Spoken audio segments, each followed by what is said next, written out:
আল্লাহ শুধু যদি ইউতাসিমু দিতেন যে ধরো, তাও তো আর কিছু বলা লাগে না। বিহাবলিল্লাহ দিলেন কেন? আবার জামিয়া দিয়েছেন, আবার এরপরে ওয়ালা তাতাফাররাকু ফি, এত কথা বলা লাগতো না আল্লাহর। কোরআন শরীফ ধরার ক্ষেত্রে সবাই মিলে ধরা লাগবে, কোনো মত পার্থক্য, কোনো ভেদাভেদ, কোনো মত নৈক্য, এমনকি দলাদলি করা, ফতোয়াবাজি করা এই জায়গায় জায়েজ নেই।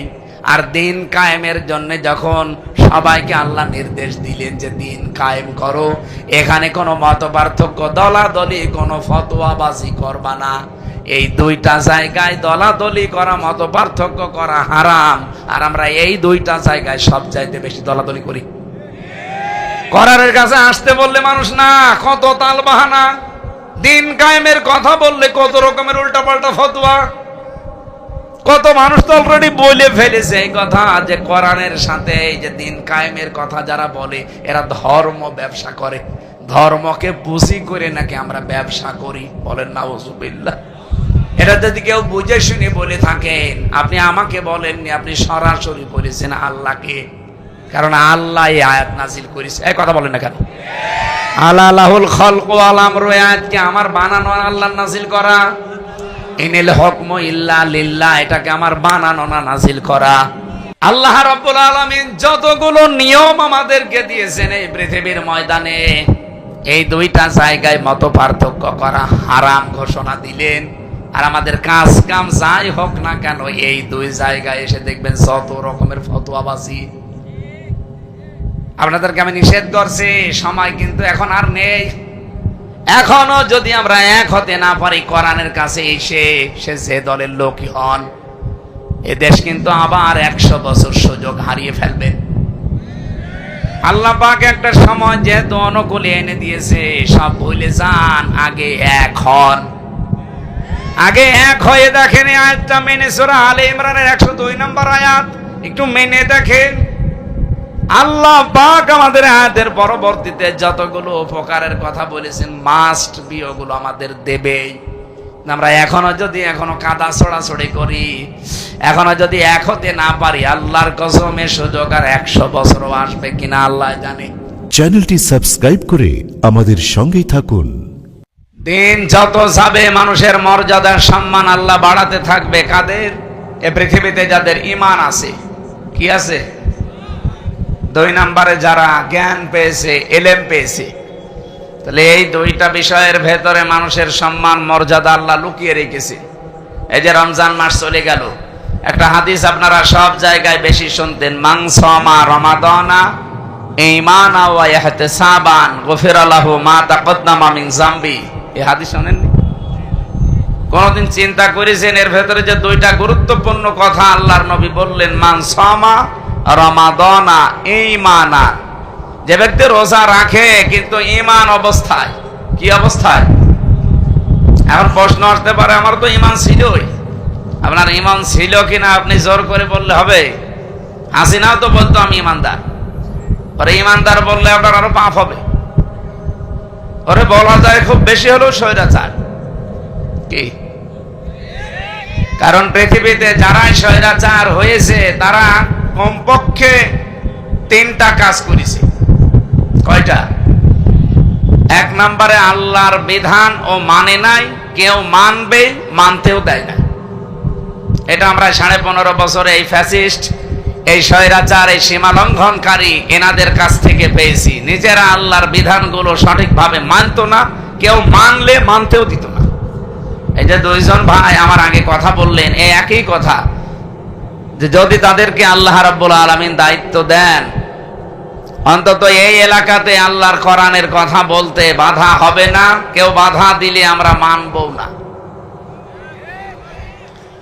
আমরা তো এইটাই চাই। কে ক্ষমতায় যাবে না যাবে ওইটা আল্লাহর বিষয়, কারণ ক্ষমতা কি আমার হাতে?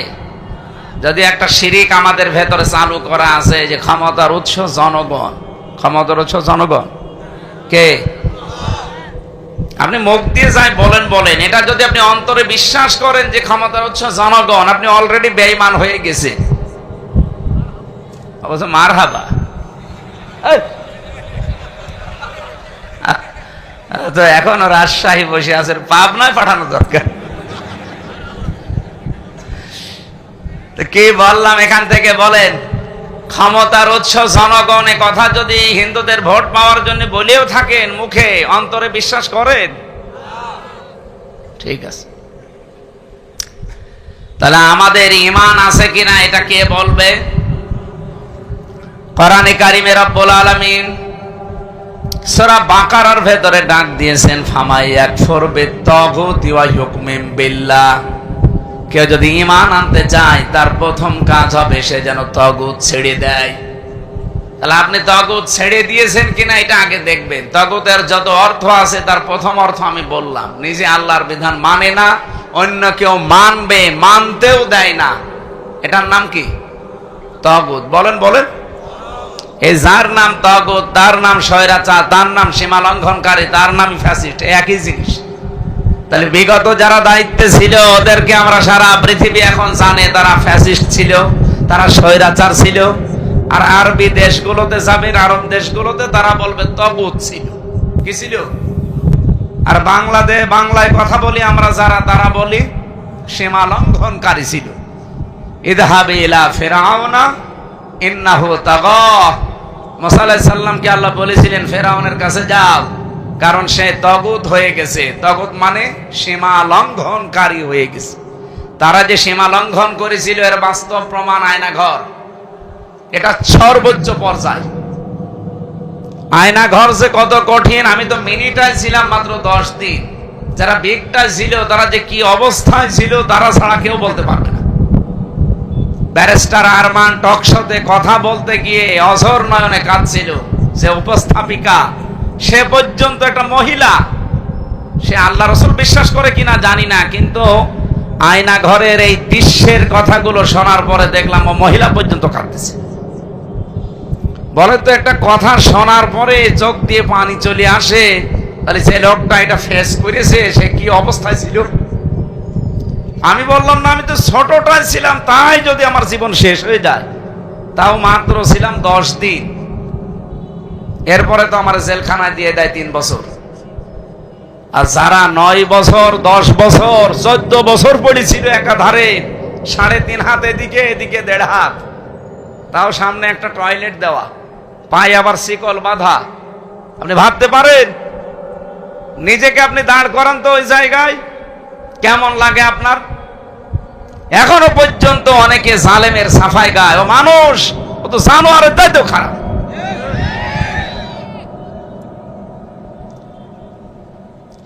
তাগুত যারা, ফ্যাসিস্ট যারা, স্বৈরাচার যারা, প্রথম কাজ কি? নিজে আল্লাহর বিধান মানে না, অন্য কেউ মানবে, মানতেও। বলেন বলেন। 2 নম্বরে জনগণের জন্য এমন এমন আইন তৈরি করে যেটা জনগণকে শুধু কষ্টই বৃদ্ধি করে। 15.5 বছরের প্রমাণ আমি নাম নিলাম না। আপনি দেখেন যতগুলো আইন বানিয়েছিল কোনটা মানুষের উপকারের জন্য? সবগুলো মানুষের কষ্ট দেওয়ার জন্য। সে নিজের দলের লোক হোক, বিরোধী দলের লোক হোক, কিভাবে মানুষ কষ্ট পাবে সেই কাজ করত। এটা স্বৈরাচারের 2 নম্বর ধাপ। 3 নাম্বার, হযরতে মুসা আলাইহিস সালামকে লক্ষ্য করে ফেরাউন বলেছিল, দারুনি আকতুল মূসা ওয়ালিয়াদউ রাব্বা। আমাকে ছেড়ে দাও, আমি মুসাকে হত্যা করব। ও রাজশাহীবাসী, এটা রেকর্ড হচ্ছে, ভালো করে শোনেন। ফেরাউনের লস্কর, তার প্রশাসন, তার গোয়েন্দা বিভাগ, তার বিচার ব্যবস্থা ছিল না? ছিল না? আরো জোরে বলেন। তার তো সব ছিল। সে নিজে কেন বললো আমি হত্যা করব? আমি নিজের হাতে মুসাকে হত্যা করব, এই কথা বললো কেন? কারণ স্বৈরাচার যারা হয় তারা যখন দেখে যে এটা আমার সিয়ারের বিরুদ্ধে, আমার জন্য হুমকি এটা, তখন সে সরাসরি তাকে নিজের হাতে হত্যা করতে চায়। আপনি মেজর বজলুল হুদা, চুয়াডাঙ্গার আলমডাঙ্গার সন্তান, নাম শোনেননি? আমি ওই সময় জেলে ছিলাম। মেজর বজলুল হুদাকে যিনি পালিয়েছে উনি নিজে নাকি জবাই করেছিল। এখন প্রমাণ পাচ্ছি আমরা। কারণ বিকাল 4টার পরে তো জেলখানার সব রুমগুলো তালাবদ্ধ করে দেয়। এরপরে কখন কি হয় কিছু জানা যায় না। ফাঁসির আদেশ যেদিন হয় ওই দিন শুধু আওয়াজ শোনা যায়, লিল্লাহি তাকবীর, আল্লাহু আকবার। যারা মুসলমান এদেরকে যখন ফাঁসি দিতে নিয়ে যায় তখন এই আওয়াজ করে, তখন কারারক্ষীরা বলে হুজুর আজকে ফাঁসি হচ্ছে, রাত 10টা 1 বা 12টা 1 এখন ফাঁসি হচ্ছে। সে রাজশাহী বলেন, আমি তো গাজীপুরে ছিলাম, আমি দেখেছি আমার সামনে বহু মানুষকে ফাঁসি দিয়েছি, ওই আওয়াজ শুনতাম শুধু আজকে ফাঁসি হবে। সকালবেলা যখন হাসপাতালে যেতাম দেখতাম যে এই জায়গায় ফাঁসি দিয়েছে। স্বৈরাচার যারা, তাদের 3 নাম্বার যে কাজটা, যেহেতু এই কাজটা উনি নিজে করেছে, তাহলে গত যারা দায়িত্বে ছিল এরা কি ইমানদার না স্বৈরাচার? বলেন বলেন, আপনার ইমান আছে কিনা আপনি এবার বলেন। সাহাবী প্রশ্ন করলেন, হে নবী, আমার যে ইমান আছে আমি কিভাবে টের পাবো? আমার কি জব্বা গায়ে আছে এইটা দেখে আমি মনে করবো আমার ইমান আছে? আমার দাড়ি বড় বড় হয়ে গেছে, আমি কি এটা দেখে মনে করবো যে আমার ইমান আছে? বিশ্ব নবী বলেন, না। ইদা সাররাতকা হাসানাতুকা ওয়া সাআতকা সাজ্জিআতুকা ফাআনতা মুমিন। যখন তোমার ভালো কাজগুলো তোমাকে আনন্দ দেবে আর অন্যায় কাজ দেখলেই তোমার ভেতর থেকে একটা বাধা আসবে, তখন তুমি বুঝবে তোমার ঈমান আছে। এ পর্যন্ত বুঝেছে? তাহলে আপনারা যারা 1 মাস রোজা রেখে নিজেকে নিষ্পাপ মনে করছেন যে আল্লাহ সব অপরাধ মাফ করে দিয়েছে, হ্যাঁ, নবীজির কথা 100 ভাগ খাঁটি কথা, 100 ভাগ সত্য কথা, মাপও হয়েছে, হবেও ঠিক, কিন্তু ঈমান থাকা লাগবে। অন্যায় দেখলে আপনার ভেতর থেকে অবশ্যই একটা বাধা আসবেই। যদি বাধা না আসে আরো আনন্দ লাগে, বুঝবেন আপনার ঈমান নেই, আপনি বেঈমান। আমি দ্বিতীয় শব্দের ব্যাখ্যায় আর গেলাম না। ইহতিসাব মানে হিসাব করে জীবন চালানো লাগবে। আমি যে কথাটা তুলেছিলাম এখান থেকে এবার ব্যাখ্যায় যাচ্ছি। আজ এখানে আমরা যারা বসে আছি, প্রথম নাম্বারে আমাদের ঈমান আনা লাগবে যদি সম্মান আর মর্যাদা আল্লাহর কাছে বাড়াতে চান। আর ঈমান হবে তখন ভালো কাজ দেখলে আনন্দ লাগবে, সে যেই করুক। অন্যায় দেখলেই ভেতর থেকে একটা বাধা প্রাপ্ত হবে। কথা বলেন ঠিক কিনা?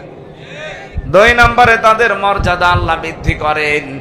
আল্লাযীনা উতুল ইলমা দারাজাত।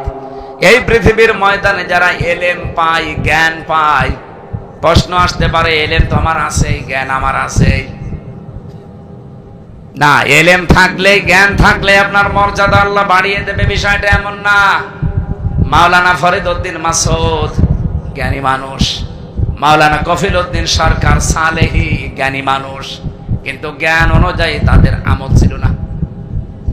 কি জ্ঞান অনুযায়ী যদি কেউ কাজ না করে, ওর মর্যাদা বাড়া দূরের কথা, সৃষ্টি জগতের কাছে আল্লাহ তাকে আরো লাঞ্ছিত, অপমানিত করে দেয়। আমি আজকে জমান নামাজ কুষ্টিয়ায় পড়িয়েছিলাম, একটা আয়াতের ব্যাখ্যা আমার সামনে এসেছিল। এদিকে তাকান। ফাইন্না মা'আল উসরি ইসরা, ইন্না মা'আল উসরি ইসরা। আল্লাহ পাক বলেন অবশ্যই কষ্টের পরে সুখ। আপনি আয়াতের বাংলা অর্থগুলো দেখবেন, এখানে কষ্টের পরে সুখ এ কথা বলার আগে আল্লাহ আলিফ লাম দিয়ে নির্দিষ্ট করে, মারিফা বলা হয় এটাকে, নির্দিষ্ট করে দিলেন কষ্টটাকে। ফাইন্না মা'আল উসরি, এই যে উসরুন মানে কষ্ট, কষ্টটা বলতে গিয়ে আল্লাহ আলিফ লাম দিলেন, তার আগে ইন্না দিলেন। আপনি দেখবেন পৃথিবীতে আয়াতের ব্যাখ্যা আমি যত তাফসীর দেখেছি, মুফাসসিরিন ইকরাম লিখেছেন, দুনিয়াতে কোনো মানুষ যদি একটা কষ্ট পায়, মহান আল্লাহ ওই একটা কষ্টের জন্য ইসরা, এটা নাকেরা, ওটা অনির্দিষ্ট, হাজার হাজার সুখ, শান্তি, কল্যাণ, সমৃদ্ধি তার কপালে আল্লাহ লিখে দেন। না, কথা বুঝিয়ে তারপর বলবেন।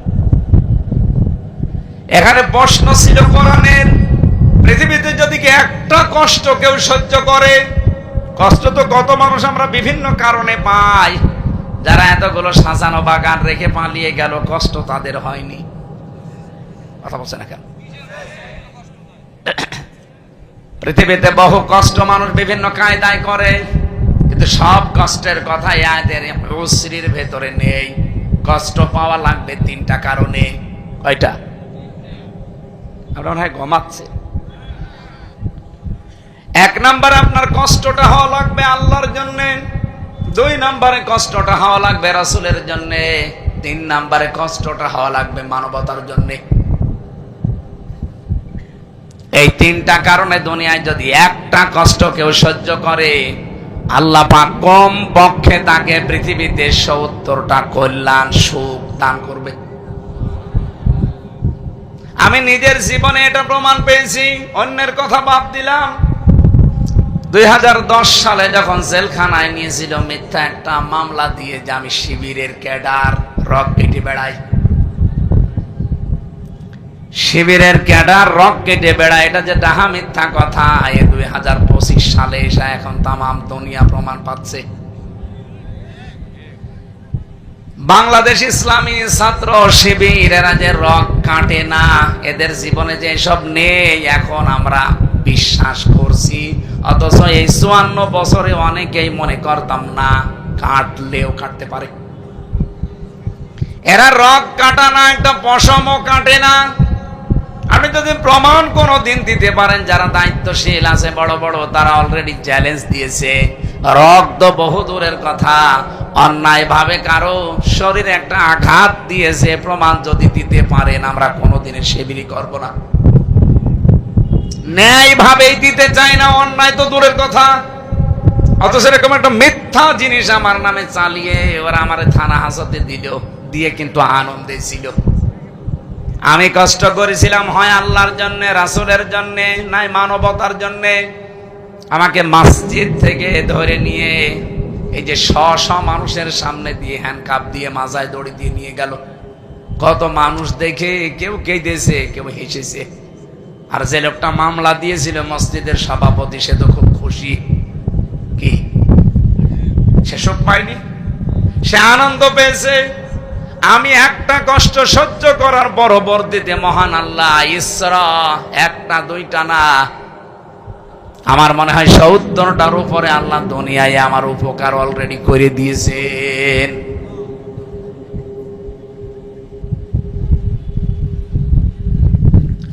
দুনিয়াতে যে মানুষগুলো সুখ পেয়েছে অন্যায় ভাবে, এদিকে তাকান, এবারে গুরুত্বপূর্ণ একটা বিষয়। কোন মানুষ যদি পৃথিবীতে সুখ পায়, শান্তি পায় অবৈধভাবে,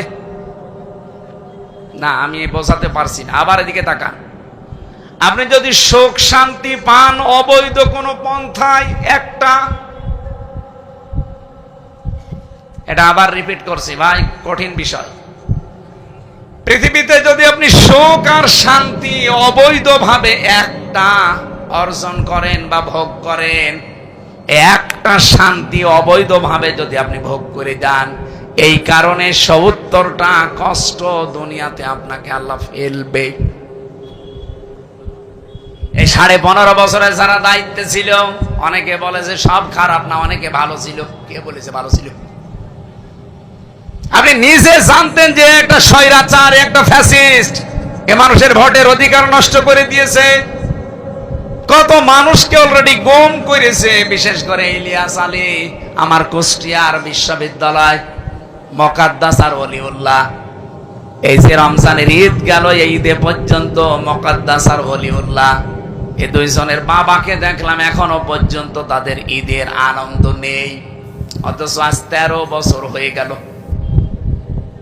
এতদিন পর্যন্ত তাদের কপালে তাদের মা বাবা ভাই বোন যারা, একটার জীবনও ঈদের আনন্দ হাসি নেই।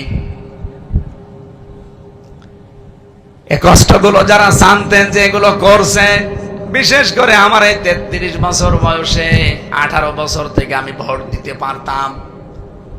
১৮ থেকে ৩৩ আপনি হিসাব করে দেখেন, আমি ৩ বার ভোট দিতে পারি, একবারও পারি নাই। কি পেরেছে? একবারও। তার মানে দেশে ভোট হয়েছে একবার তো এমনিতে ১৫৪ জন, আর একবার দিনের ভোট রাতে। আর এবার যদি টিকে যেত, রাতে দিনে না ভোটই হইতো না। যে অবৈধ একটা অন্যায় জানার পরও আপনি এমপি হয়ে বিনা ভোটে আপনি সুখে ছিলেন, আনন্দে ছিলেন, আপনি সুখ ভোগ করেছেন, এটা কি বৈধ সুখ না অবৈধ? এই কথা বোঝেন কিনা বলেন? এরকম অবৈধ সুখ বাংলাদেশে কেউ পায়নি, বলেন বলেন। হাজার হাজার মানুষ এরকম অবৈধ সুখ পেয়েছে, অথচ মনে করতো না আমি ভালো পথে আছি, আমি তো আর খারাপ কাজ করি না। লূত আলাইহিস সালামের স্ত্রী তো খারাপ ছিল না, কিন্তু সে চরিত্রহীন মানুষদেরকে, খারাপ মানুষদেরকে সাপোর্ট করতো তলে তলে।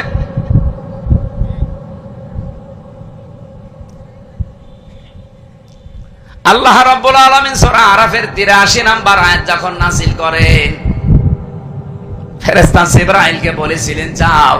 আসরের নামাজের পরে তিনি এসে বললেন লূত আলাইহিস সালাম আপনার উম্মতদেরকে নিয়ে আপনি চলে যান, মাগরিবের সময় এখানে আল্লাহর গজব নাজিল হবে, কিন্তু সাবধান, সবাইকে নেবেন, আপনার উম্মত যারা আপনার স্ত্রীকে নেবেন না। ও রাজশাহীবাসী, লূত নবীর স্ত্রীর চরিত্র কিন্তু খারাপ ছিল না, তার চরিত্র ভালো ছিল। তিনি চরিত্রহীনাও ছিলেন না, তিনি জেনাও করতেন না, ব্যভিচারও করতেন না, কিন্তু দলে দলে যারা পুরুষে পুরুষে বিয়ে করবে তাদেরকে তিনি সাপোর্ট করতেন। এই যে চরিত্রহীনদেরকে সাপোর্ট করার কারণে নবীর স্ত্রীকে আল্লাহ ছাড়েন নাই, গজব দিয়ে ধ্বংস করে দিয়েছেন। এই 15.5 বছরে যারা এত বড় বড় অন্যায় সাপোর্ট দিয়ে নিজেও অবৈধ সুখ পেয়েছেন, বিশ্বাস করেন আল্লাহর কোরআন দুনিয়াতে থাকতে আপনাকে 70টা কষ্টে আল্লাহ ফেলবে।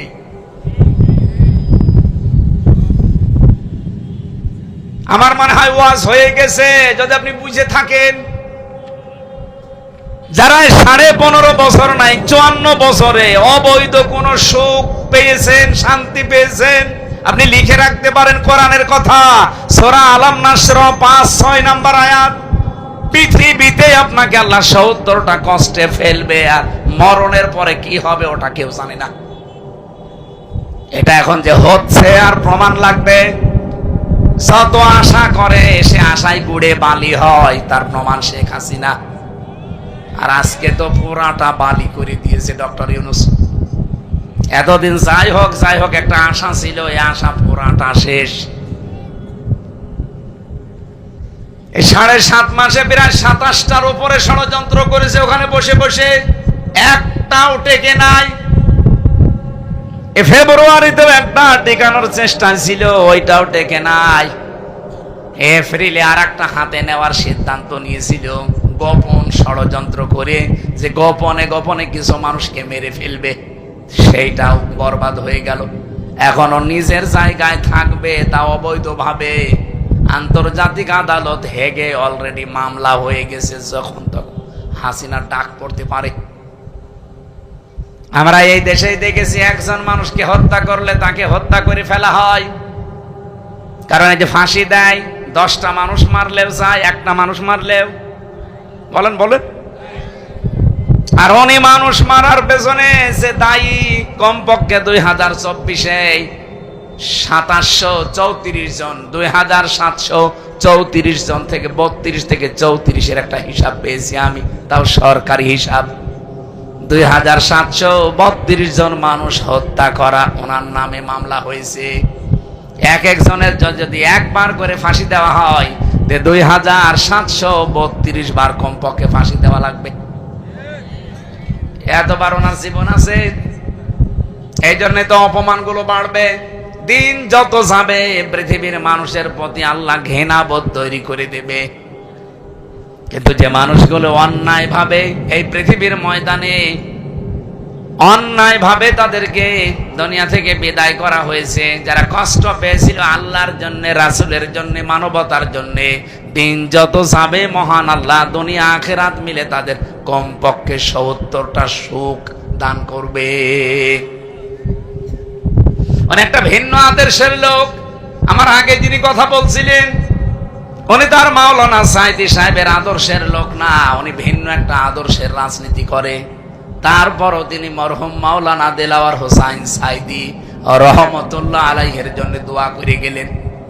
তার মতো মানুষ যদি দোয়া করে, দোয়া চায়, তাহলে আল্লাহওয়ালা যারা আছে তারা যে মানুষগুলো তার আদর্শ মেনে চলে তারা তো 24 ঘন্টায় তাকে দুয়ার ভেতরে রেখেছে। এই কথা বলেন না কেন? কারণ তাদের কষ্ট ছিল দুনিয়াতে আল্লাহর জন্য, রাসূলের জন্য, মানবতার জন্য। আমার আল্লাহ তাদেরকে অবশ্যই দুনিয়ায় ঈশ্বর সুখ, শান্তি, কল্যাণ অবশ্যই দেবেন দুনিয়া আখিরাতে মিলে কমপক্ষে 70টা। বাকি কত দেবেন বিগয়রি হিসাব কেউ জানে না, আল্লাহ জানে। আমি আয়াতের ব্যাখ্যায় আর বেশি গেলাম না। আমি যেটা বলতে চাই, আমাদের মর্যাদা বাড়বে তখন যখন আমরা জ্ঞান অনুযায়ী কাজ করব। দুইজন আলেমের নাম বললাম, তাদের আজ কোনো মর্যাদা নেই। তাদের নাম শুনলে মানুষ আজ ঘৃণা করে। আমার মনে হয় ফরিদউদ্দিন মাসুদ আর এই কফিলউদ্দিন সরকার সালেহী, হাসিনার এই 5-8 দুইজন গোলাম ইসলামী আন্দোলনের বিরুদ্ধে সবচাইতে বেশি ফতোয়া দিয়েছে এই দুই শয়তান। এদেরকে যদি কেউ জনগণ সামনে রাস্তায় পায়, সাপের মতো পিটিয়ে মেরে ফেলবে। অথচ এত বড় বড় আলেম, এলেমের বহর তাদের অনেক বেশি, কিন্তু এলেম অনুযায়ী কাজ ছিল না। হাসিনাকে বেহেশতি পর্যন্ত বলেছিল। কথা বলছে না, বেহেশতে আপনার হক আছে, মনে হচ্ছে বেহেশতে ওর বাপ দাদারও হক দিয়ে দিচ্ছে।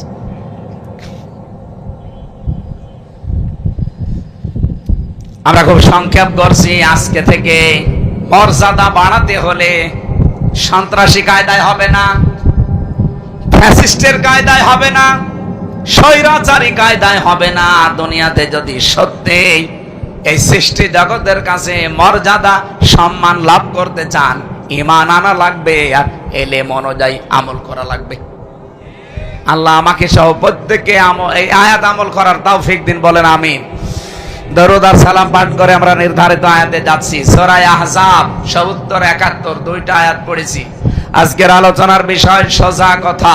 কি বললাম? একটু কঠিন হয়ে যাচ্ছে না?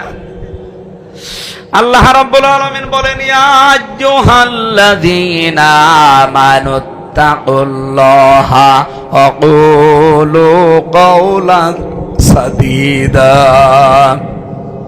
হে তারা ঈমানের দাবি করো, তাদেরকে বলছি একটা আয়াত থেকে কথা বলতে হলে উসুলে তাফসীরের মূল নীতি আছে কমপক্ষে 15টা। কয়টা?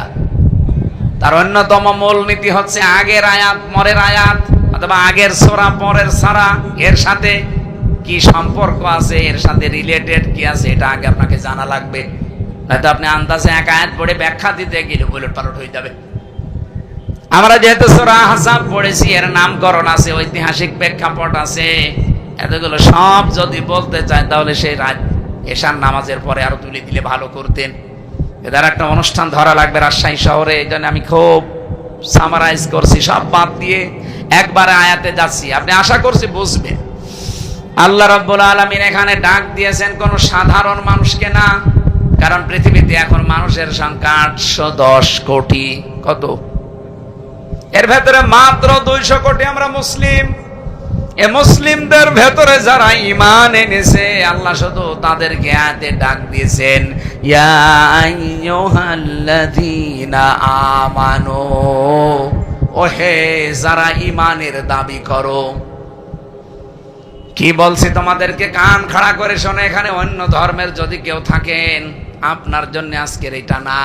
আজকের আয়াতটা শুধুমাত্র পড়েছি আমরা যারা ঈমান এনেছি তাদের জন্য। আমরা কি ঈমানদার না বেঈমান? বলেন বলেন। আল্লাহ আমাদের জন্যই মনে করেন এই ওয়াজ দিলেন। হে যারা ঈমানের দাবি করো তাদেরকে বলছি, ইত্তাকুল্লাহ, আমি আল্লাহকে ভয় করো। আকুলু কাওলান সাদীদা, আর যখন কথা বলবা তখন সোজা কথা বলবা। এদের ভেতরে নির্দেশ পেয়েছি আমরা দুইটা। 1 নম্বরে আল্লাহর ভয়, 2 নম্বরে কথা বলতে হলে সোজা কথা, সঠিক কথা বলা লাগবে। এ নির্দেশ কার? আর জোরে বলেন। হযরতে আবু যার রাদিয়াল্লাহু তাআলা আনহু থেকে একটা হাদিস পড়ছিলাম।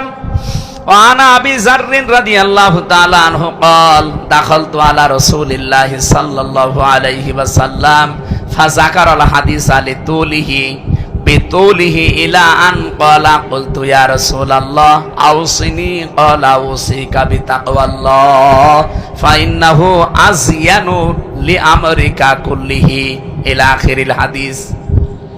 বিশ্বনবী মুহাম্মদুর রাসূলুল্লাহর সাহাবী হযরত আবু যর গিফারী রাদিয়াল্লাহু তাআলা আনহু তিনি বলেন, একটা লম্বা হাদিস আমি বর্ণনা করছিলাম, নবীজির মুখে শুনছিলাম। হঠাৎ করে আমি এই লম্বা হাদিস মনে রাখতে পারবো না, এই জন্য রাসূলকে আমি আলাদা ভাবে কিছু প্রশ্ন করলাম। হে নবী, আমার বাড়ি তো অনেক দূর গেফার গোত্রে, প্রায় 83 কিলোমিটার দূর থেকে আমি হেঁটে হেঁটে বিভিন্ন জিনিসে সাওয়ার হয়ে আসি, কখনো ঘোড়ায়, কখনো গাধায়, কখনো খচ্চরে। আর এরকম একে রাজশাহীর মতো বিশ্ব রোড না, রাজশাহী নওগাঁর মতো বিশ্ব রোড না, ওটা পাহাড়ি এলাকায়। 83 কিলোমিটার দূর থেকে আমি আসি আপনার কাছে, বারবার আমি আসতেও পারবো না। এসে যখন পড়েছি, হে নবী এত বিশাল কথা আমাকে শোনালেন, আমার সব মনে থাকবে না, এমন কিছু কথা স্পেশাল ভাবে আমারে বলেন, আমি যেন ওটা সারা জীবন মনে রাখতে পারি। বলেন তো হযরতে আবু যরকে এবার রাসূল যে কথা বললেন, শুধু আবু যরের জন্য না, আমরাও আছি। বলেন বলেন। এক নম্বরে নবীজি বললেন, ও সিকুম বিতাকওয়াল্লাহ, হে আবু যর পৃথিবীতে যাই করো তুমি আল্লাহকে ভয় করো, এই উপদেশ তোমার জন্য আমি দিলাম। এখন প্রশ্ন আসতে পারে, তো জন্মের পর থেকে শুনছি তাকওয়া আল্লাহ, আল্লাহর ভয়, এ আবার নতুন করে বলার দরকার কি? না, জীবনেও শোনেননি আপনি এই কথা। এই যে রমজান এসেছিল তাকওয়া অর্জন করার জন্য, চলে গেছে, তাকওয়া আপনি পেয়েছেন। এবার আমি বলছি, হযরতে আলী রাদিয়াল্লাহু তাআলা আনহুকে একজন জিজ্ঞাসা করছে, খলিফাতুল মুসলিমিন, আমিরুল মুমিনিন, আপনি বলেন তো যে তাকওয়া কি? তিনি বললেন, 4 জিনিসের নাম তাকওয়া। কয়টা? রমজান এসেছে তাকওয়া অর্জন করার জন্য চলে গেল, আপনি এবার মিলাবেন এই 4টা জিনিস পেয়েছেন কিনা। যদি পেয়ে থাকেন তাহলে আপনার ভেতরে তাকওয়া আছে, যদি না পান, এখনো অর্জন হয়নি, এখন থেকে লেগে পড়বেন। কি কথা কঠিন হয়ে গেল না সহজ লাগছে? 1 নম্বরে আল খাউফু মিনাল জালিল, আল্লাহকে যেভাবে না দেখে বিশ্বাস করেন ওইভাবে না দেখে ভয় করা লাগবে। 2 নম্বরে আল আমালু বিত-তানজিল, দুনিয়াতে যদি কাজ কারবার করেন কোরআন দেখে করবেন। দুনিয়াতে আপনার আমল হবে কোরআনের আমল। আর রাজশাহীবাসী এখানে তো অনেক আলেম আছে, আমার মনে হয় শুধু আলেমরা বাদ দিয়ে আমরা যারা আছি মুসলিম, কোরআনের আমল কয়টা যদি জিজ্ঞাসা করি অনেকে বলতেও পারবে না। আলেমরা বাদ দিয়ে এমনি আপনারা বলেন তো কোরআনের আমল কয়টা? এই দেখেন, দেখলেন? আপনি আন্দাজেই বলেন তো দেখি ঠিক হয় কিনা। বলছে 4টা। 500 4টা বলছে। ওর তো এখনো 496টা জানা লাগবে, ও মাত্র 4টা বলেছে। কোরআনের আমল কয়টা? আরো জোরে বলেন। সে আমলগুলো কোরআনে নেই। তাহলে উনি যে কোরআন কিভাবে পড়ে, কতটুকু পড়ে আমার বোঝা হয়ে গেছে। যখন 4টা বলেছে, আপনি খুব বেশি হলো না 8টা বলবেন। কয়টা আছে বলেন তো কোরআনে আমল? 500। এর ভেতরে যে সিয়াম গেল, রোজা, এটা একটা মাত্র, এরকম এখনো 499টা আছে। আলেমরা বাদ দিয়ে আপনারা বলতেই পারেন না যে কোরআনের আমল কয়টা, যে কিসের তাকওয়া আপনি অর্জন করলেন। এই জন্য আমল হওয়া লাগবে কোরআন কেন্দ্রিক। আল আমালু বিত-তানজিল, তানজিল বললাম কেন? কোরআন শরীফের ভেতরে মহান আল্লাহ কোরআনের নাম দিয়েছেন 55টা। কয়টা বলেন বলেন? এর ভেতরে অন্যতম নাম হচ্ছে 5টা। আল কোরআন, আল ফুরকান, আল কিতাব, আজ জিকির, আত তানজিল। এই যে তানজিল কিসের নাম? কোরআনের। বলেন বলেন। না, কথা বলে তো শান্তি পাচ্ছি না, আপনারা কি ঘুমিয়ে পড়লেন? বললাম না ক্লাস আকারে বলবো, জবাব দেবেন ছাত্রের মতো। কোরআনের যে 55টা নাম, অন্যতম নাম 5টা, তার ভেতরে 5 নাম্বার কি? এই জন্য হাদিসের প্রথম ভাষা, দ্বিতীয় ভাষা আল আমালু বিতানজিল। আপনি যদি আমল করেন তো কোরআন অনুযায়ী করবেন, কারণ আমান আমিলা বিহি উজিরা, যারা কোরআনের আমল করে তাদের পুরস্কার আল্লাহ নিজের হাতে দান করবেন। এই যে মাসটা চলে গেল, এটা কিসের মাস বলেন তো? বলেন বলেন। রমজান। রোজা রাখা এটা একটা ফরজ কাজ, কোরআনের নির্দেশ, কোরআনের আমল। কোরআনের এই আমল যারা দুনিয়াতে সত্যি হক আদায় করে করতে পেরেছেন, আল্লাহর কসম যে পুরস্কারটা এটা আল্লাহ নিজে দেবেন। এই জন্য আস-সাওমুলি ওয়ানা আজিসি বিহি বা ওয়ানা উজিসা বিহি। আল্লাহ বলেন, এটা হাদিসে কুদসি, রাসূলকে দিয়ে আল্লাহ বলাচ্ছেন, আপনি বলেন রোজা আমার জন্যে, আর রোজার পুরস্কার আমি নিজে দেব অথবা আমি নিজে হয়ে যাব। আপনি হাদিসটা পড়ার সময় দেখেছেন আস-সাওমুলি কি আস-সিয়ামুলি আছে? আস-সিয়াম আর সাওমের ভেতরে আকাশ পাতাল পার্থক্য। এবার আলেমদেরকে বলছি, আস-সিয়াম একটা জিনিস, আস-সাওম আর একটা জিনিস।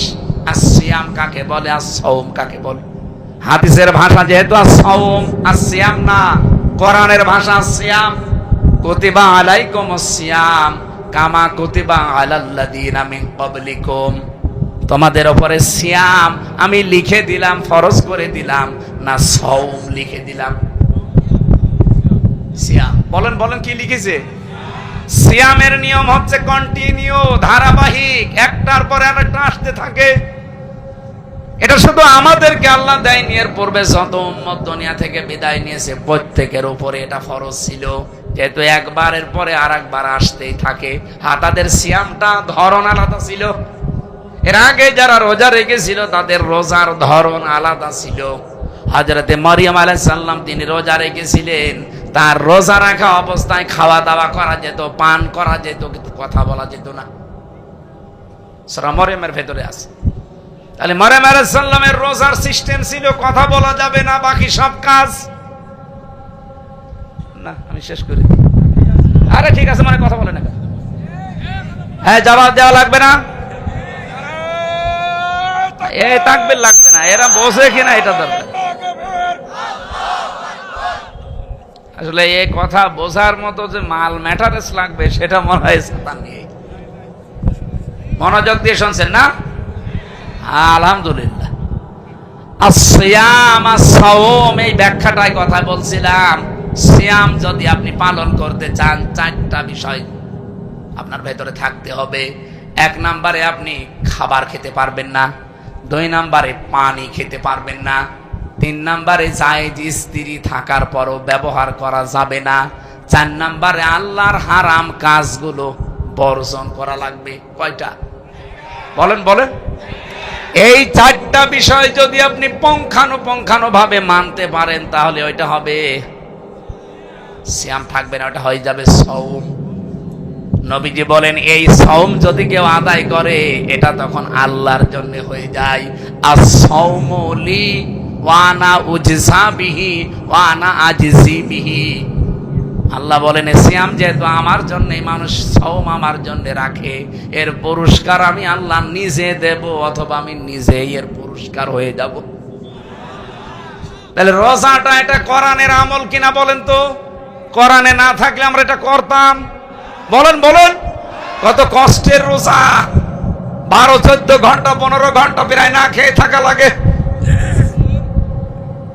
আমি রমজানের নয় রোজাতে সম্ভবত গিয়েছিলাম বাইরের দেশে। প্লেনে যখন যাচ্ছিলাম কমপক্ষে 3.5 ঘন্টা 4 ঘন্টা লাগবে যেতে। আমরা সেহরি খেয়ে উঠেছি, যত যাই তত আমাদের সময় বাড়তে থাকে। এ দেশে যদি থাকতাম 12 ঘন্টা 14 ঘন্টা হলে আমার রোজা হয়ে যেত। এই 14 ঘন্টার সাথে যদি আরো 3.5-4 ঘন্টা বেড়ে যায়, কত ঘন্টা হয়? 18 ঘন্টা আমার রোজা রেখেছিল আমি ওই দিন, আর আসার দিনও। তাহলে এত ঘন্টা রোজা রেখে কষ্ট করলাম কেন? কারণ আমি পুরস্কার চাই আল্লাহর হাতে। পৃথিবীর এই একটা মাত্র ইবাদতের পুরস্কার আল্লাহ আমার নিজের হাতে দান করবে। ফেরেশতাদের, রাসূলদের, নবীদের দিয়ে দেবে না, দেবে কে? আরো জোরে বলেন। আপনার ভেতরে তাকওয়া আছে কিনা এটা আপনি বুঝবেন ওই সময় যখন আপনার দুনিয়ার আমলগুলো হবে কোরআনের আমল। কোরআনে কারিমে 500 আমল আল্লাহ দিলেন, সবচাইতে বড় আমল দিয়েছেন আল্লাহ, আন আকিমুদ্দিন, তোমরা দিন কায়েম করো। এটা যত নবীকে আল্লাহ পাঠিয়েছিলেন, বড় বড় নবীদের উপরে এই নির্দেশ দিয়েছিলেন, আলা তাতাফাররাকু ফি, আর এই বিষয়ে কোনো মত পার্থক্য করবা না। আমি পড়া কোরআন শরীফ বেড়ে দুইটা বিষয়ে মত পার্থক্য পেয়েছি, হারাম, নিষিদ্ধ। একটা ওয়াতাসিমু বিহাবলিল্লাহি জামিয়া ওয়ালা তাফাররাকু, কোরআন একসাথে ধরবা আঁকড়িয়ে। বলেন তো আল্লাহ ওয়াতাসিমু দিয়েছেন, আলেমরা খোঁজো দিলেও তো অর্থ হয়ে যেত যে তোমরা ধরো। এতেসাম দিলেন কেন? খোঁজো আর এতেসামের ভেতরে আকাশ পাতাল পার্থক্য আছে। আল্লাহ শুধু যদি ওয়াতাসিমু দিতেন যে ধরো, তাও তো আর কিছু বলা লাগে না। বিহাবলিল্লাহ দিলেন কেন? আবার জামিয়া দিয়েছেন, আবার এরপরে ওয়ালা তাতাফাররাকু ফি, এত কথা বলা লাগতো না আল্লাহর।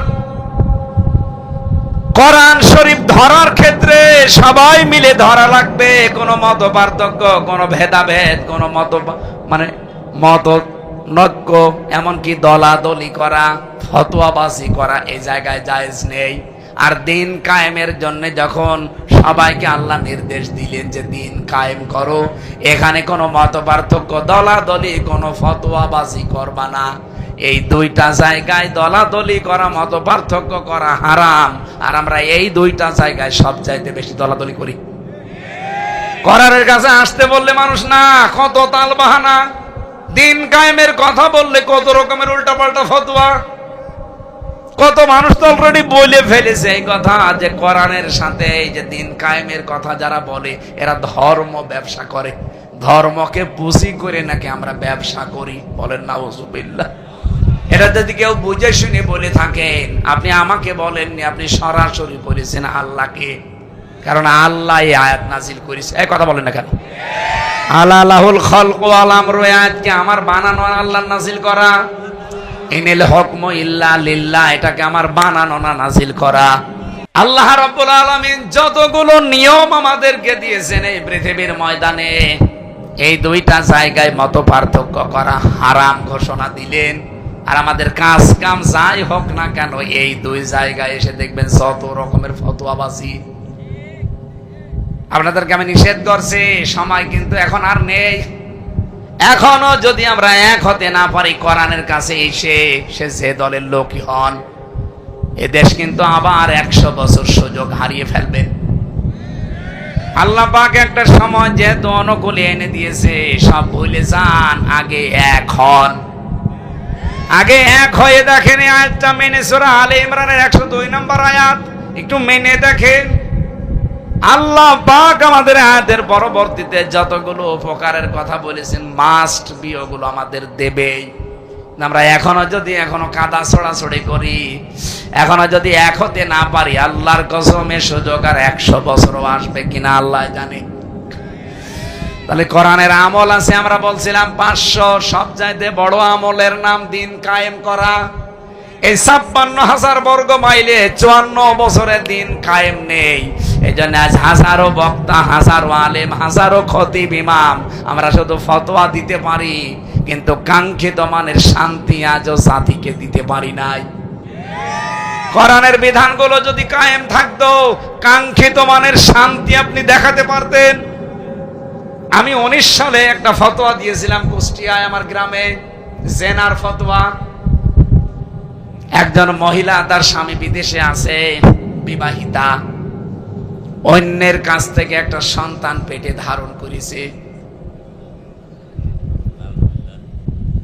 এটা কি বোঝেন নাকি? অন্যের সন্তান পেটে ধারণ করে এসে ওই পাশের বাড়ি তার সম্পর্কে দেবর হয়, এসে বলছে এই ছেলের মালিক তুমি। ছেলের মালিক আমি? মানে তোমার স্বামী থাকে বিদেশে, আমি কিভাবে? হ্যাঁ তুমি।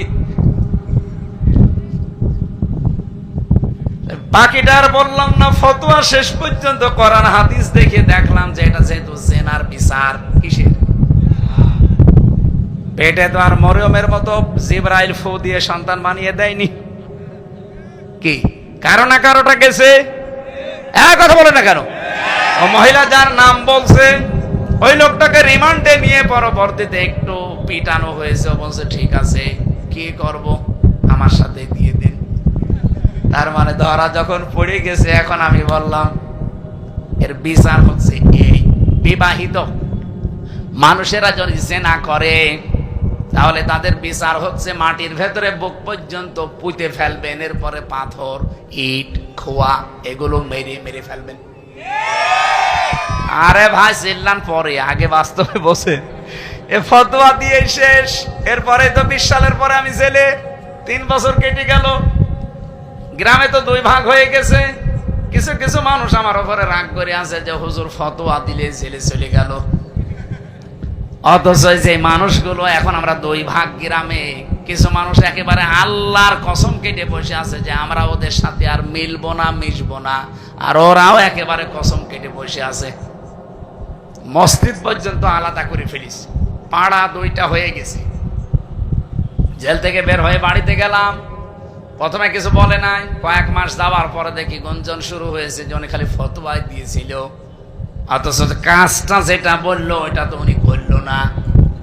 আমি বললাম এই দেশে কি কোরআনের আইন প্রতিষ্ঠিত আছে? আমার দায়িত্ব ছিল শুধু ফতোয়া দেওয়া, কার্যকর করার দায়িত্ব আমার না। যদি আমি ওই সময় 19 সালে বলতাম যে ঠিক আছে মাটির ভেতরে পুঁতে এদেরকে পাথর মেরে সঙ্গে সার করো, ওদের সঙ্গে সার করার আগে আমারে করতো। আমি কিছু করি নাই, তারপরও পুলিশ ধরে 3 বছর আটকিয়ে রেখেছে। আর ওই সময় যদি ফতোয়া কার্যকর করে দিতাম, ওই সময় যে প্রশাসন ছিল আপনি টের পাচ্ছেন, সঙ্গে স্যার ওই মহিলা না কে হইতো আমার দিয়ে আরম্ভ করতো যে তোরে আগে সঙ্গে স্যার করি। ফতোয়া দিবি দে, কার্যকর করার ক্ষমতা তোর আছে। আমি এই দিন এই গ্রামে এই মীমাংসা হয়ে গেল, বললাম দেখেন ওই সময় ফতোয়া দেওয়ার ক্ষমতা আমার ছিল, কিন্তু কার্যকর করার ক্ষমতা ছিল না, কারণ আমার পেছনে কোনো ব্যাকআপ ছিল না। আমার হাতের ভেতরে কোনো আইন নেই। আমি যে আইনটা কার্যকর করে দেখাবো সে ক্ষমতা, শক্তি, পাওয়ার কিছুই আমার নেই। আমার মুখ আছে, আমি জানি কোরআন হাদিস, শুধু ফতোয়া দিতে পারি। আমরা যে কাঙ্ক্ষিত মানের শান্তি, এই যে জেনা ব্যভিচার, আসিয়ার মতো মেয়েকেও আমরা আজ ধর্ষণ থেকে বাঁচাতে পারলাম না, জীবনেও পারবেন না যতদিন পর্যন্ত কোরআনের এই আমল 500 এই বাংলার জমিনে কায়েম না হবে। আর এটার কথায় যখন আমরা খোলাখুলি ভাবে বলতে চাই, তখন আমাদেরকে বলে না এরা রাজাকার। স্বৈরাচারের বানানো কোন শব্দ বাংলাদেশে আর চলবে না।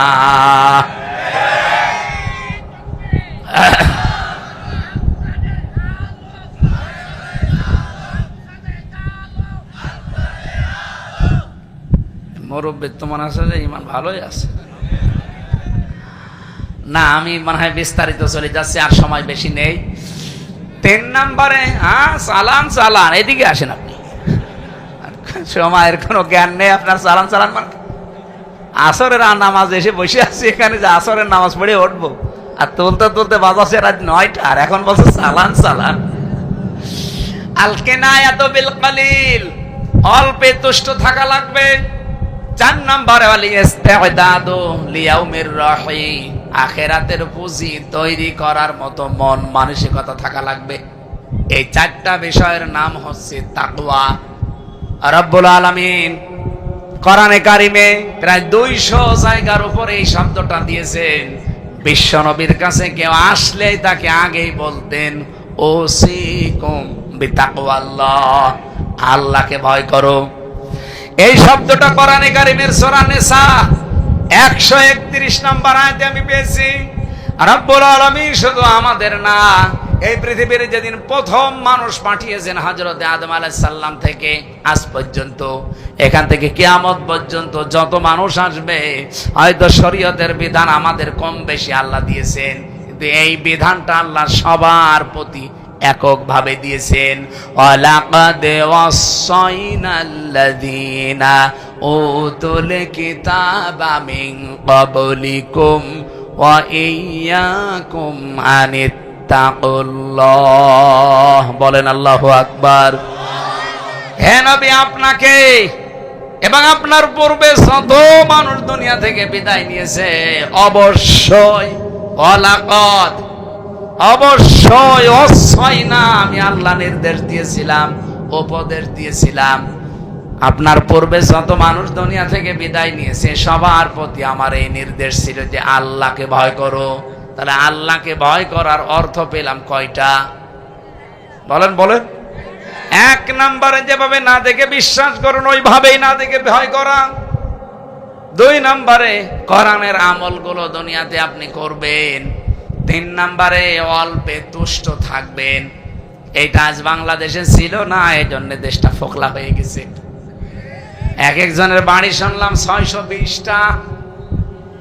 এই যে কয়েকদিন আগে সিঙ্গাপুর মালয়েশিয়া ছিলাম, দেখি যে হোটেলেই নামি দেখি 2 শয়তান বসে চা খাচ্ছে। কি গো হুজুর, আমরা আগেই পালিয়েছি। কেন? এদেশে তো সাহেব পাড়া বানিয়েছেন, মালয়েশিয়া ওরা সাহেব পাড়া বানিয়েছে, কানাডায় বানিয়েছে বেগম পাড়া। এখানে আপনি থাকবেন, হোটেলে থাকবেন, আপনি থাকতে পারেন না, আপনার নিজের বাসা আছে, ওখানে থেকে মার খাবো। বাংলাদেশের 20 লাখ মানুষ আছে এই মালয়েশিয়ায়, সাহেব পাড়া বানিয়েছি। এখন যদি ওখানে থাকি পিটিয়ে মেরে ফেলবে। এই জন্য চুরি করে আসি, হোটেলে নিচে নামি না, মাঝে মাঝে চা খাওয়ার জন্য নামি। এই যে নেমে আপনার সাথে দেখা, আপনি যেন আবার কিছু বললেন না। ভালো মানুষকে বলছে, আপনি যেন বললেন না। অল্পে যদি এই মানুষগুলো তুষ্ট থাকতে পারতো, সন্তুষ্ট হতে পারতো, আল্লাহর কসম মরণের আগ পর্যন্ত দেশের ক্ষমতা তাদের হাত থেকে যেত না।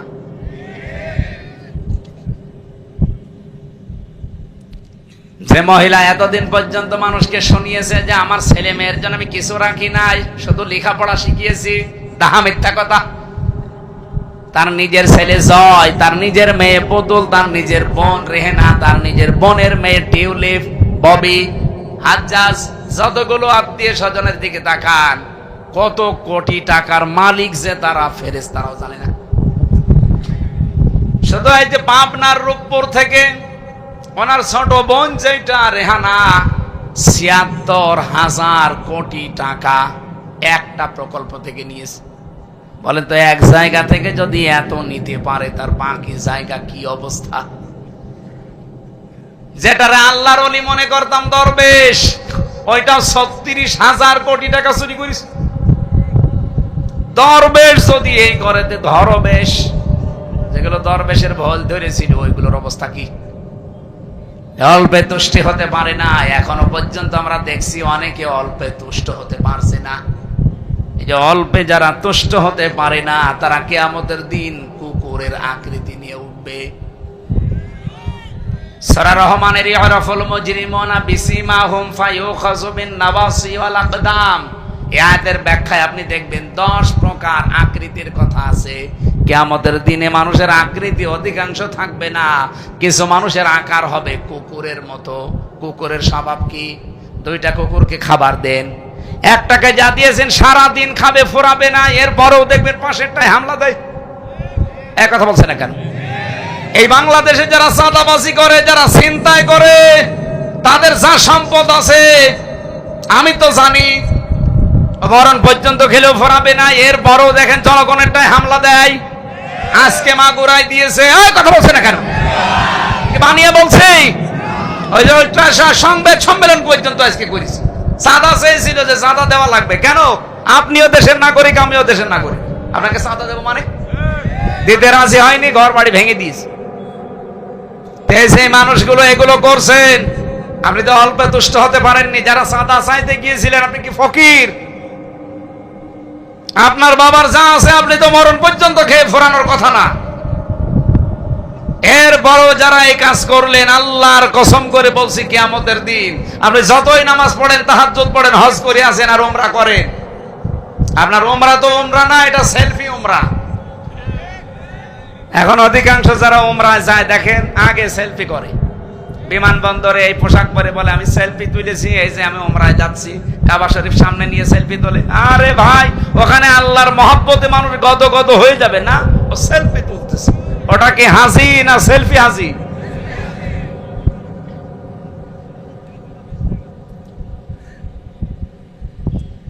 আমার ভাইরা, এই জন্য মানুষের সম্পদ যারা আত্মসাৎ করছেন, বুঝে করেন না না বুঝে করেন, সেভাবেই হোক, আল্লাহর কসম আপনার আকৃতি আল্লাহ রাখবে না, যতই উমরা করেন না কেন। কিয়ামতের দিন আপনার আকার হবে, আকৃতি হবে কুকুরের মতো।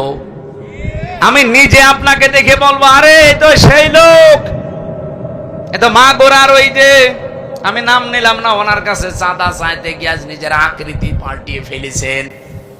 এই জন্য সাবধান, আপনার চরিত্রকে এখনই সংশোধন করেন। 4 নম্বরে বলে ইস্তিগদাদু লিয়াউমির রাহি, আখিরাতের পুঁজি তৈরির জন্য সচেষ্ট হন। কখন আজরাইল ডাক দেয় বলা যায় না, এখনই যদি ডাক দেয় সঙ্গে সঙ্গে কিন্তু আপনি কবরের বাসিন্দা। 2 দিন 3 দিন আপনার স্ত্রী কান্নাকাটি করবে, 7 দিন হয়তো দেখবেন খাওয়া দাওয়া অল্প অল্প করবে, 1 মাসের পরে দেখবেন স্ত্রী স্বাভাবিক হয়ে গেছে। কথা বলছে না কেন? আমার নিজের স্ত্রীর কথা আমি বলছি, এটা রেকর্ড হচ্ছে, ও যদি শোনেও যা মনে করে করুক। আমি আল্লাহর কসম করে বলছি আমাকে ভালোবাসে, কিন্তু এখন যদি আমি মারা যাই, আপনি যদি খবর পাঠান যে হুজুর মরে গেছে, কান্নাকাটি করে পাগল হয়ে যাবে, থামানো যাবে না। অন্তত 5-7 দিন খাওয়া দাওয়া হালকা হালকা করবে। 3 মাস 10 দিনের ভেতরের মা বাবা নিজে এসে বলবে, বিয়া সাহেব হামজা তো মরেই গেছে, মেয়ার কতদিন রাখবো দিয়ে দিন। কথা বলছে না কেন? 4 মাস 10 দিনের ভেতরে দেখা যাচ্ছে আর এক জায়গায় বিয়ে দেবে, আর এটা স্বাভাবিক দেবে, দিক এটা জায়েজ আছে। মাত্র 4-5 দিন সংসার করবে, সেখানে 4-5 দিন পরে বাবার কাছে মোবাইল করে বলবে, আব্বা হামজা তো আর কি ছিল, এখন যেটা পেয়েছে এটা 100 গুণ ভালো। ম্যাডাম আপনি রাগ করেন না, আমি উদাহরণ দিলাম, এটা আমার জন্য না সবার জন্য? হ্যাঁ, উনি মরে গেলে আমিও ওই রকমই কর। কথা বলছে না কেন? আমাল হায়াতুদ দুনিয়া ইল্লা মাতাউল গুরুর, পৃথিবীর জীবনটাই এরকম, এটা ধোঁকা, এটা প্রতারণা, খেলাধুলা ছাড়া কিচ্ছু না। সুতরাং আখিরাতের পুঁজি তৈরি করার জন্য সচেষ্ট থাকা লাগবে। 4টা বিষয় আমি আবার রিপিট করছি, আল কিনা আল খাউফু মিনাল জালিল, আল আমালু বিত তানজিল, আল কিনায়াতু বিল কলিল, আল ইস্তিগদাদু লিয়াউমির রাহি। এই 4টা বিষয় যার ভেতরে আসবে তার ভেতরে তাকওয়া আছে। হযরতে আবু যর গিফারীকে আল্লাহর নবী এই কথাটার উপদেশ প্রথম দিলেন। নবীজি বললেন, যদি তাকওয়া অর্জন করো কি লাভ হবে জানো? ফাইন্নাহু আজিয়ানু বিআমরিহি কুল্লিহি, এই পৃথিবীতে তোমার যত আমল আছে, যত কাজ কারবার আছে, সব কাজের সৌন্দর্য আমার আল্লাহ বৃদ্ধি করে দেবে। জাইনুন আজিয়ানু, এটা ইসমে তাফসিল থেকে এসেছে। এই পৃথিবীতে তাকওয়ার দ্বারা মানুষের সামনের কাজগুলো সৌন্দর্য বর্ধন হতে থাকে, বৃদ্ধি হতে থাকে। লিআমরিহি কুল্লিহি লিআমরিকা কুল্লিহি, এই পৃথিবীতে যত কাজ আপনি সামনে হাত দেবেন, আপনার কাজগুলো সব সৌন্দর্য মণ্ডিত হতে থাকবে। আমার এখনো 7টা উপদেশ এখানে আছে, আর বলতে পারছি না, কারণ 10টা বাজে, ওখানে না গেলে সমস্যা। এই মাহফিলটা আমি জানতামও না, মাহফিল আজকে আমার ওইটা। আপনারা আসর থেকে মাগরিব পর্যন্ত নিয়ে এখন সময়টা নষ্ট করে ফেলেছেন, আগামীতে আবার নিয়ে আসেন কোনো জায়গায়, কথা বলবো। আল্লাহুম্মা আমিন। টাকা পয়সা যদি দেওয়ার নিয়ত থাকে, ড্রাম আছে, ড্রামে দিয়েছে, কাজে লাগবে। গেটে ড্রাম আছে, লা ইলাহা ইল্লা আনতা সুবহানাক ইন্নী কুনতু মিনাজ জালিমিন। আল্লাহুম্মা গফিরলি ওয়ারহামনি ওয়াহদিনি ওয়াফিনি ওয়ারযুকনি ইয়া রাব্বাল আলামিন। আল্লাহ, আমি যেভাবে আরম্ভ করেছিলাম, কয়েক ঘন্টা আমি বললে ওরা কেউ চলে যেত না। আল্লাহ তাআলা সময় আমাদের অনুকূলে এখন নেই, সময়টা হাতে বেশি নেই, এই জন্য আমরা শেষ করে দিলাম। যতটুকুই বলেছি প্রত্যেকের জীবনে আমল করার তৌফিক দাও, সওয়াবগুলো নবীজির রওজায় পৌঁছিয়ে দাও। যত মানুষ এই বাগমারা থানার মাটির নিচে আছে এদেরকে ক্ষমা করে দাও। মা পর্দার আড়ালে যারা বসে আছে খাদিজার মতো, আয়েশার মতো বানিয়ে দাও। আল্লাহ তাআলা জালেমের জেলখানায় 3টা বছর আমি অসুস্থ হয়ে পড়েছি, আমাকে তুমি শেফায়ে কামেলা আজেলা নসিব করে দাও। আমার কণ্ঠটা তুমি ভিক্ষা দাও, আমার শরীরটা তুমি আগের অবস্থায় ফিরিয়ে দাও। যতগুলো কথাই বলবো প্রতিটি কথা আমার জীবনে আমল করার সুযোগ দাও। মাওলানা আব্দুর রশিদ শাহ যত আলেম ওলামা এখানে এসেছে, আলেমদেরকে আলেম হিসাবে মেনে নাও। এই মাহফিলের জন্য যারাই কষ্ট করেছে আল্লাহ প্রত্যেককেই তুমি কবুল করো। আলহামদুলিল্লাহি রাব্বিল আলামিন। লা ইলাহা ইল্লাল্লাহু মুহাম্মাদুর রাসূলুল্লাহ।